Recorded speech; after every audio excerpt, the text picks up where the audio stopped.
Good afternoon, everybody. I have been wondering what I was going to say today for the last few days, which is kind of, I would say, ironic to an extent, because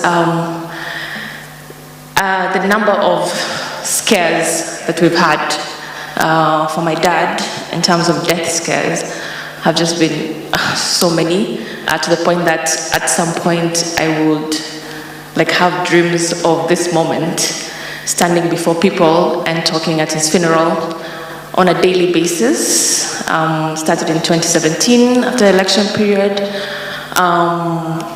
2022 during his sickness. So to actually be here, it's kind of it's I don't know if surreal is the right word, but it's just, I don't know, it's very weird. But what I want to say is I will not read what I have as a tribute, because, like I say, my tribute summary is not my strong suit. I did not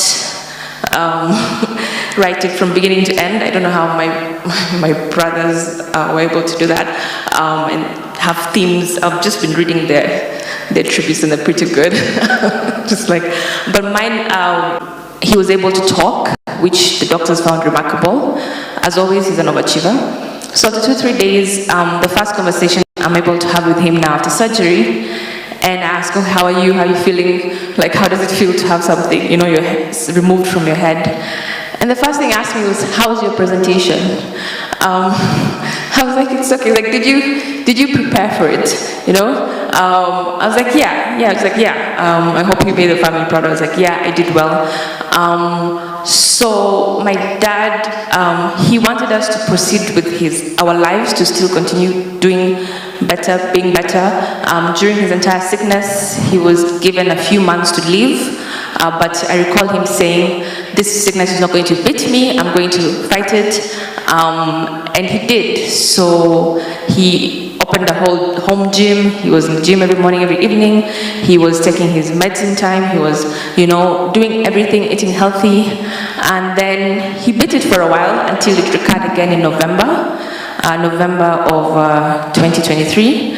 And the interesting thing is, by November, he had already planned all these international conferences he was supposed to go for. And then we asked him, so what do we do now that, are you still gonna go? He said, yeah, why not? He's still going to go. Because the doctor said it's recurred, but it's not big enough to be removed. So he decided to continue his life. And what we said as a family is somebody will accompany him for each of them.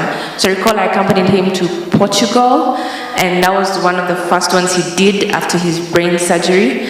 And after he finished the presentation, which he did remarkably well, I just saw him very tired. And I think at that point, that's when I started to realize the chemotherapy is actually taking a toll on him, and I didn't realize it. But despite that, you couldn't tell. No one could tell, So he always kept pushing himself, and that's what he did. Pushed himself and lived for over 20 months, despite the doctors telling him he only had 4 to 6 months to live. So again, just kept pushing himself. And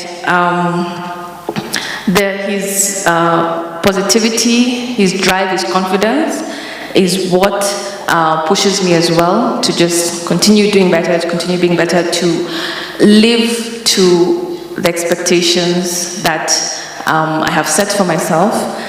And towards his last days, the way, like I said, we've had many death scares.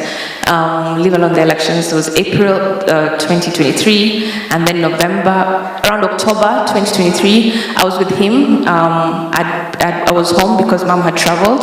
So in the middle of the night, he woke up and was a bit stiff.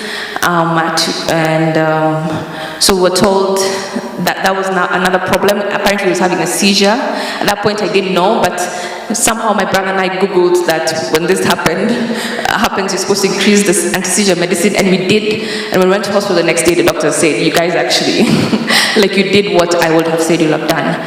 So that was another scare. April 23 was another scare when he had to do his second surgery. Then there was December 2023.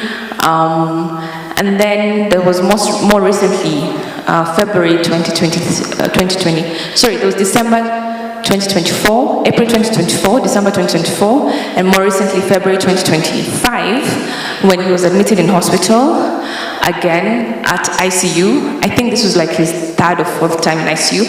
My brother and I was like so confident, like he's been in, he's been out. So I was actually selected, I was not in the country at the time. I'd gone for some a fellowship, UN fellowship that I was selected for, and I was debating between myself, should I go, should I not go? And I asked my mom. My mom said, do what your heart feels. He was in ICU at the time. And then I asked my brother, what do you think? And he said, you know what, Daddy would have wanted you to go.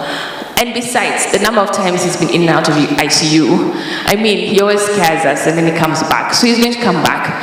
So I left to Addis Ababa for a month, packed my stuff for 1 month, knowing that my dad would go into ICU, beat it, come back, and knowing that that's what he would have wanted me to do. And then one day after being there, I get the call from my mom in the evening. She didn't even need to say it. She just said, yeah, the hospital had called her and they want her to come in, and they were not telling her what they want her to come in for until she pushed them, until they mentioned it. So, the funny thing is, I didn't, as much as, yes, he was sick, it didn't actually occur to me this day would actually come because of how confident he was in just pushing himself and on how confident he was in his will to live. The other day my mom and I were having a discussion about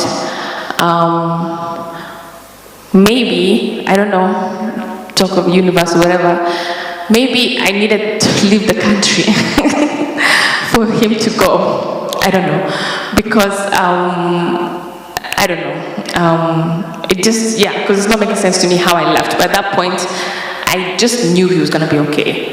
But then he wasn't.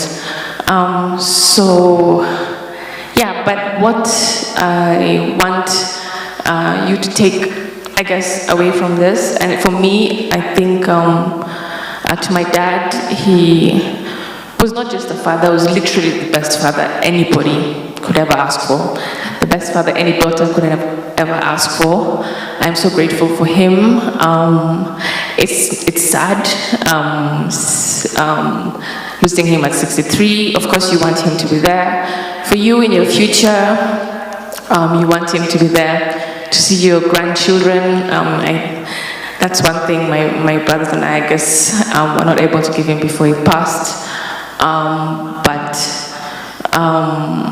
my future children, I know for sure, and my future nieces and nephews will know his name. They'll know his legacy. They'll know who he is. And